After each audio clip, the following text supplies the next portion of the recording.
यह कहानी एक कामुक रानी और जिन्ना की है। रानी ने कैसे जिनन के साथ संबंध बनाकर एक बच्चे को जन्म देती है और आखिरकार जिनन और बच्चे के साथ क्या करती है। चलिए कहानी को शुरू करते हैं।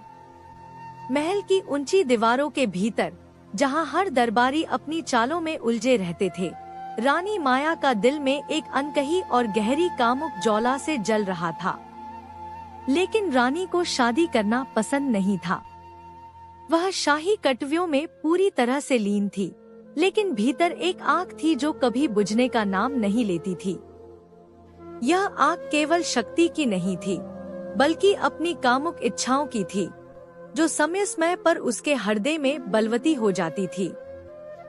रानी माया कभी अपनी इन इच्छाओं से बाहर आने की कोशिश करती थी, परंतु वे उसे हमेशा अपनी गिरफ्त में ले लेती थी।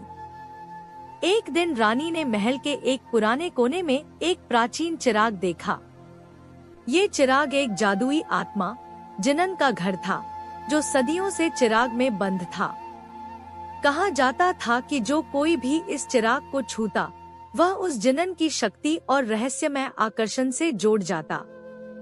जिनन, जो एक समय में शक्तिशाली था, अब चिराग में बंद होकर अपनी बर्बादी और तृष्णा का शिकार था।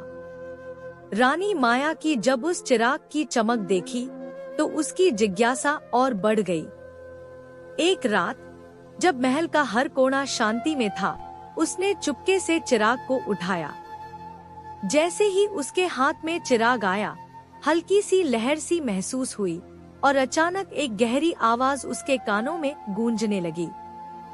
तुमने मुझे जगाया है रानी माया, मैं तुम्हारी इच्छाओं को पूरा करने के लिए तैयार हूँ। रानी माया के मन में अचानक से एक आंधी सी उठने लगी। वह जानती थी कि यह जिन्न की आवाज थी, लेकिन यह उसकी इच्छाओं को पूरा करने की चुनौती के रूप में सुनाई दी। जिन्न ने उसे यह प्रस्ताव दिया कि वह उसके भीतर की कामों की इच्छाओं को पूरी तरह से समाप्त कर सके। वह उसकी शक्ति को महसूस कर सकती है और उन इच्छाओं के साथ एक नई पहचान बना सकती है। तुम मेरे साथ आकर अपनी शक्ति को मुक्त कर सकती हो, जिन्न ने कहा। तुम्हारी काम, वासना और तृष्णा को स्वीकार कर तुम्हें एक ऐसी शक्ति मिलेगी जो तुम्हारे राजसी कर्तव्यों से कहीं बढ़कर होगी। तुम केवल अपने शरीर की नहीं, बल्कि तुम्हारी उसे यह भी डर था कि वह जिन्न की शक्ति से पूरी तरह से बंध ना जाए। वह एक आदर्श शासक थी, लेकिन अपनी इच्छाओं के आगे उसकी शाही छवि कहीं खोसी गई थी। रानी माया के भीतर चल रहे संघर्ष का असर महल के अन्य लोगों पर भी पड़ने लगा। उसके मंत्री, दरबारी और यहाँ तक कि सैनिक भी उसके व्यवहार में बदलाव को महसूस करने लगे। वे देख रहे थे कि रानी का ध्यान अब पहले जैसा नहीं रहा।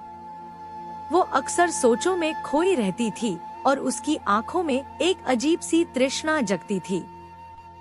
कुछ दरबारी यह सोचने लगे कि रानी की मानसिक स्थिति अब डगमगा रही है और इसके परिणाम स्वरूप महल की शक्ति संतुलन पर असर पड़ सकता है। भी रानी के पक्ष में और उसे उसकी इच्छाओं से दूर रखने के लिए कोशिशें करते थे।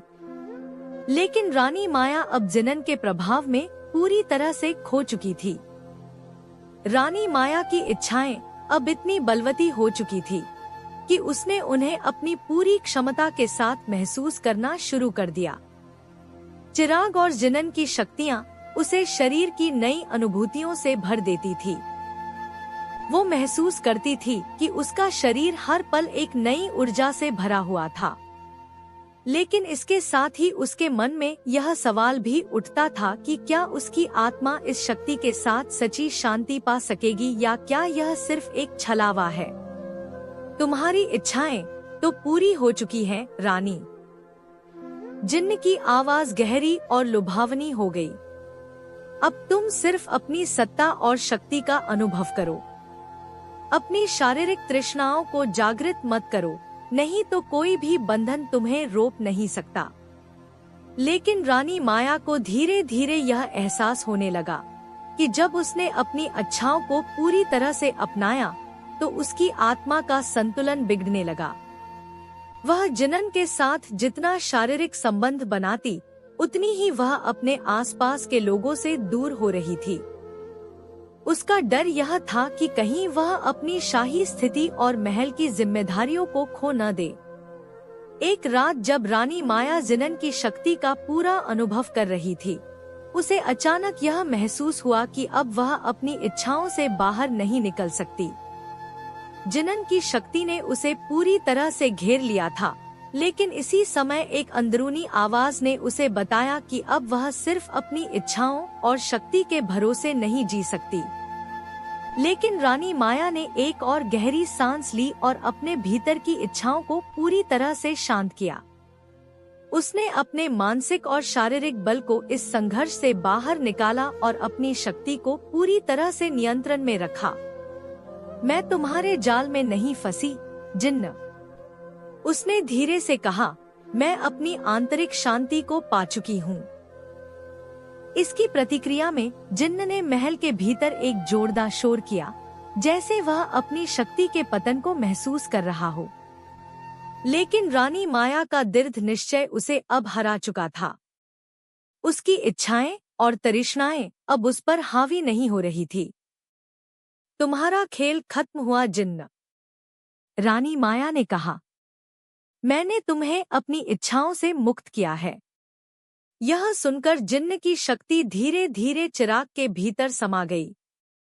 जिन्न को अपने प्यार के बारे में रानी को बोलने का मौका ही नहीं मिला। रानी माया ने चिराग को फिर से महल के पुराने कोने में रख दिया और उसके बाद महल में गहरी शांति छा गई।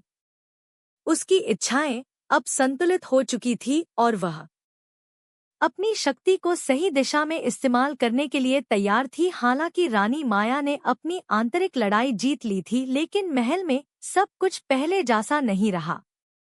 एक दिन रानी बगीचे में बैठी थी तो अचानक उसे उल्टी आने लगी।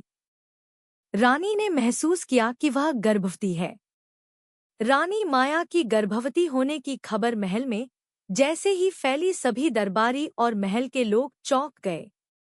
यह घटना न केवल शाही परिवार के लिए एक नई चुनौती थी, बल्कि रानी माया के भीतर की ताकत और संघर्ष का भी एक नया मोड़ था।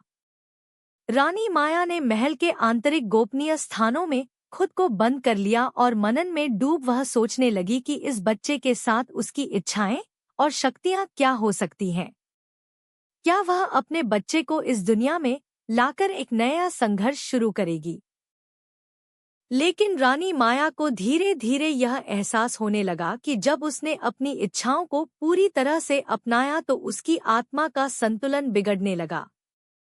वह जिन्न के साथ जितना शारीरिक संबंध बनाती, उतनी ही वह अपने आसपास के लोगों से दूर हो रही थी। उसका डर यह था कि कहीं वह अपनी शाही स्थिति और महल की जिम्मेदारियों को खो न दे। एक रात जब रानी माया जिन्न की शक्ति का पूरा अनुभव कर रही थी, उससे अचानक यह महसूस हुआ कि अब वह अपनी इच्छाओं से बाहर नहीं निकल सकती। जिन्न की शक्ति ने उसे पूरी तरह से घेर लिया था, लेकिन इसी समय एक अंदरूनी आवाज ने उसे बताया कि अब वह सिर्फ अपनी इच्छाओं और शक्ति के भरोसे नहीं जी सकती। एक दिन रानी माया को अपनी आंतरिक शांति को बनाए रखने के लिए एक दार्शनिक की मदद की जरूरत महसूस हुई। महल के नजदीक एक आर्षी आए थे जो अपनी गहरी साधना के लिए प्रसिद्ध थे। रानी ने उन्हें अपने पास बुलाया और अपनी चिंता साझा की। आर्षी ने रानी से कहा, रानी माया, तुमने अपनी इच्छाओं को नियंत्रित किया है, लेकिन अब तुम्हें अपने संतान को ही सही मार्ग दिखाने की या आवश्यकता है। तुम्हारे बच्चे की शक्ति तुम्हारी शक्ति से जोड़ी होगी, लेकिन उसे संतुलन की आवश्यकता होगी। तुम्हें उसकी शिक्षा और आंतरिक शांति को सही दिशा में बढ़ावा देना होगा। गर्भ के 9 महीने धीरे धीरे समाप्त हो गए और एक दिन महल में खुशी मनाई गई। रानी माया ने एक स्वस्थ और सुंदर बच्चे को जन्म दिया। यह बच्चा न केवल उसकी इच्छाओं की जीत का प्रतीक था, बल्कि एक नई शुरुआत भी था, एक नया जीवन जिसे वह संतुलन और शांति की दिशा में आगे बढ़ाएगी। रानी माया ने अपने बच्चे को अपनी नज़र से देखा और महसूस किया कि यह बच्चा उसकी आंतरिक शक्ति का वास्तविक रूप था। वह अब जानती थी कि सही शक्ति सिर्फ बाहरी नियंत्रण में नहीं होती, बल्कि अंदर की शांति और संतुलन में होती है। और उस दिन से रानी माया ने न केवल अपनी, बल्कि अपने बच्चे की शक्ति को भी सही दिशा में इस्तेमाल करने का प्रयास किया। महल में शांति का वातावरण था, लेकिन रानी माया जानती थी कि यह शांति स्थायी नहीं। अब उसे पूरी तरह से समझ में आ गया था कि किसी भी शक्ति को नियंत्रण में लाने के लिए सबसे जरूरी बात है अपनी आंतरिक इच्छाओं और तृष्णाओं को समझना। और अगर हमारी स्टोरी अच्छी लगी हो तो हमारे चैनल को जरूर सब्सक्राइब करें।